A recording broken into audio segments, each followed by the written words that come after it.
Hey guys, Michael with Quiet Lawn here. I get a lot of questions asking about updates on our robotic mowing service.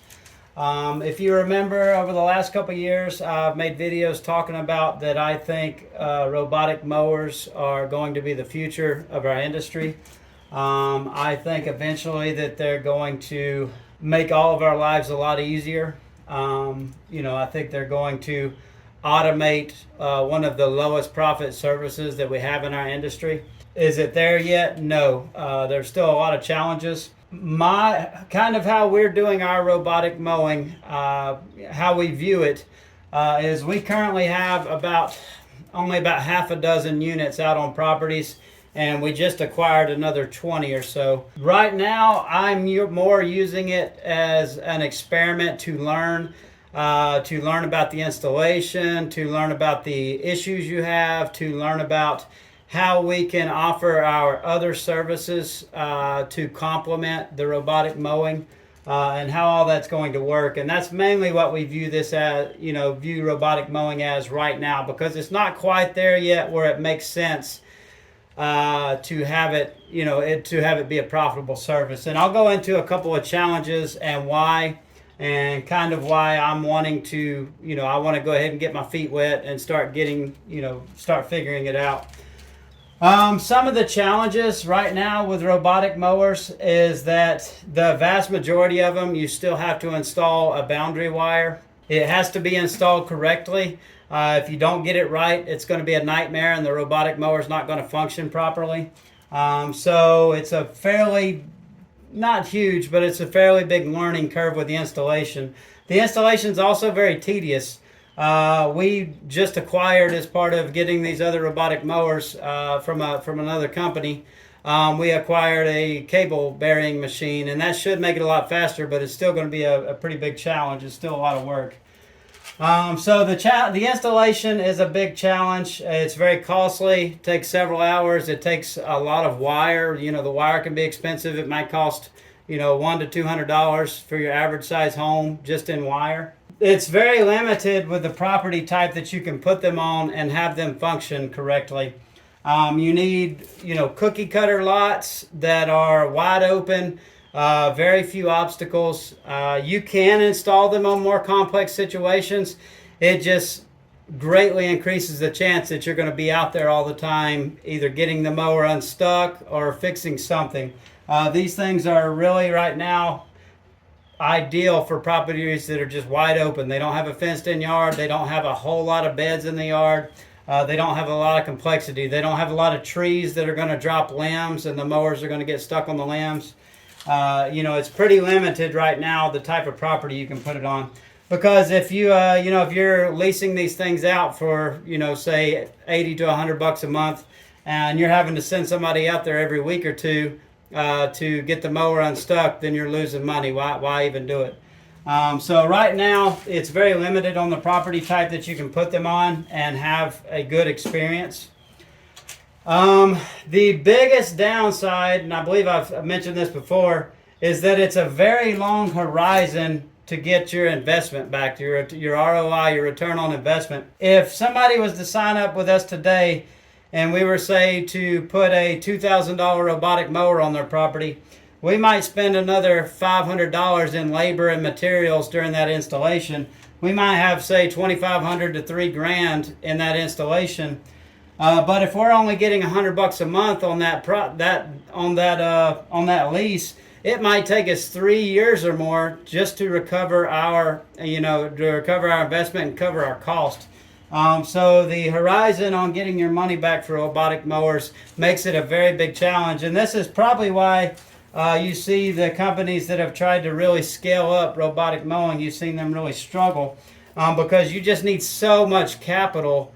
You have to outlay so much capital to buy these robotic mowers, and you don't get your money back for such a long time. So that's one big challenge, and I know some of the companies that make the mowers are looking for better ways to offer financing or help cover some of that, but that is the big challenge now, is that if you're trying to really grow fast, you run out of money really quickly because you're putting out so much more money than you're bringing back in. It's a long commitment for you and for your customer, because of these things mentioned before. The installation mainly, you know, if I have to spend $500 in cost to install your robotic mower, it's not like you can go service to service and cancel in 2 months or 3 months. We lose a lot of money. Because of the tedious installation and expensive installation, we have to lock people into like 2 to 3 year leases, 3-year mainly. And a lot of people don't want to sign a 3-year lease, and maybe we don't want to be stuck in a 3-year lease if it's a customer that's not ideal for our business. But you know, that's another challenge right now, is because of the way you have to install it's a really long commitment. Some of the opportunities that I talked about before with robotic mowing is, one, I've never viewed mowing as a very profitable service. I don't think robotic mowing will ever be super profitable. Maybe it will. I more view it as an opportunity to be able to get your foot in the door with a customer and sell them all of your profitable services, your lawn treatments, your pest control, your mulch and landscaping services, you know, shrub trimming, stuff like that. That's what I view the opportunity with robotic mowing, is being able to take care of your customer and offer more. You can automate the least profitable service that you offer. For the vast majority of us, mowing is the least profitable service that we offer. It takes the most labor, the most equipment, the most investment. It's a big challenge with staffing. With these robotic mowers, as they improve, you can greatly simplify that whole service and automate, you know, our least profitable service, so that we can focus our manpower on what's more profitable. More services. The more services we can offer somebody, the more loyalty we're going to have from our customers, and the higher lifetime value of a customer.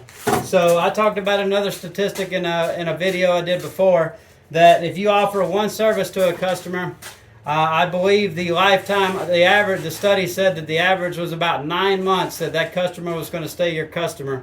They're turning over on average every 9 months if you only offer them one service. If you offer them 2 services, I believe that jumps up to like 3 years. If you offer 3 or more services, I think the statistic was like close to 10 years that you're going to keep that customer. So the more you offer, the more you do for a customer, the harder it is to replace you. And people don't like change. If you're doing a good job and you're taking care of a customer, they're much less likely to leave you than if you're just offering a commodity, you know, one service, mowing, and they can get that from anybody down the street. But if you're offering robotic mowing, you're taking care of their lawn treatments, you're taking care of their landscaping, that customer is going to be much more loyal to you because you offer a lot more value. And therefore, you're going to have a much higher lifetime value. You know, the amount of money, the revenue that you're going to get from that customer is going to be a lot higher during the life of them with your business.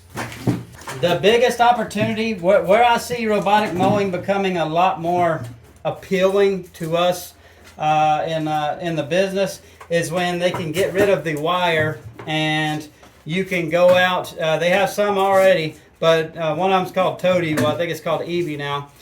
You can go out to the property the first time. You take the mower. You either use like a controller to drive it around the perimeter of the property, or it follows you around and you teach it where the perimeter is, and then it's good. It's set. Then it starts mowing everything. It remembers where it's at, and you don't have this long installation. So instead of spending several hours and several $100s on materials to install a robotic mower, you can spend, 30 minutes or whatever it takes, and no cost of materials, set up the mower, and then it's good. That's very appealing, because then you can get rid of these long-term contracts and these long-term commitments.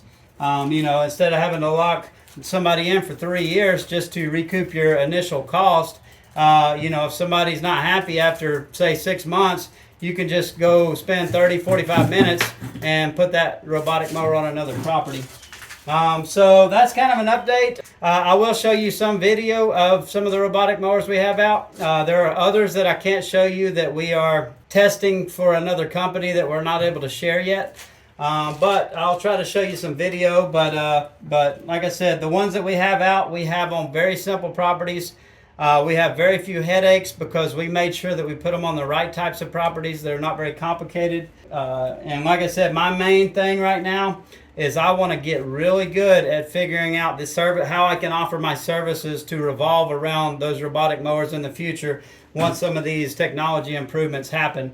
We're experimenting with our plant growth regulators right now, because the robotic mowers only mow, they don't string trim, edge, and blow. So we go around periodically and do that. We offer that as an add-on service, a profitable add-on service. Part of making that more profitable is using plant growth regulators to reduce the amount of frequency that we have to go out to the property and do those things.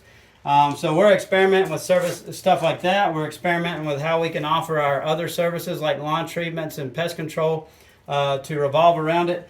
But that's really my main goal right now, is to gather as much information as I can so that when some of these other factors change, and they will, that we're able to capitalize and go full force into pushing the robotic mowing.